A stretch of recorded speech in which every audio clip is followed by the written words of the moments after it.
Anne-Marie, je suis trésorière adjointe de l'association des créateurs et amis du musée de la Résistance de Péral-Château.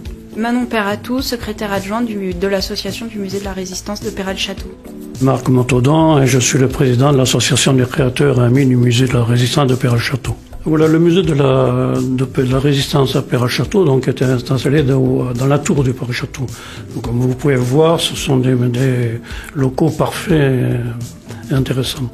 Donc le musée existe depuis à peu près 20 ans. C'est un musée qui est spécifique au maquis de Georges Guingouin. Ce maquis-là était très implanté dans la population et est devenu l'un des plus puissants de France et l'un des plus intéressants sur le plan historique, parce qu'il s'appuie sur la population. Le musée est installé dans des bâtiments communaux qu'on appelle la tour. Cette tour elle date du XIVe siècle et à côté ce sont les bâtiments d'habitation de l'époque qui datent du XVIIe, XVIIIe siècle. C'est une installation qui est très luxueuse et très intéressante pour un musée si on sait bien l'exploiter. Ce musée est dû à la volonté d'un collectionneur.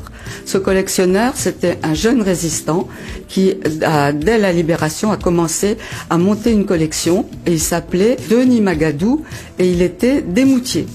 Et donc, après avoir formé une collection assez importante, il a donné cette collection à une association, donc l'association actuelle, qui a mis un certain temps à trouver un local. Et je veux insister donc sur justement l'importance de la commune de Péral-Château pour avoir reçu cette collection et l'avoir mise en valeur dans ce bel immeuble. Et depuis 20 ans, le musée est ici et il s'enrichit petit à petit. Et une des dernières acquisitions, c'est cette scène de la capitulation de Limoges, donc qui date du 21 août 1944.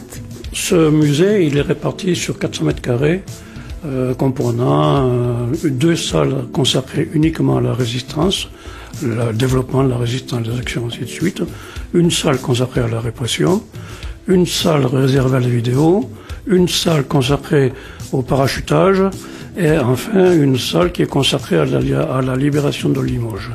Oui, ce que je dois vous préciser quand même, c'est que notre association, elle dépend d'un réseau qui s'appelle le MRN, le Musée de la Résistance Nationale, dont le siège est à Champigny. Et la collection de ce musée, de notre musée, de tout le réseau du MRN, la collection le label Musée de France.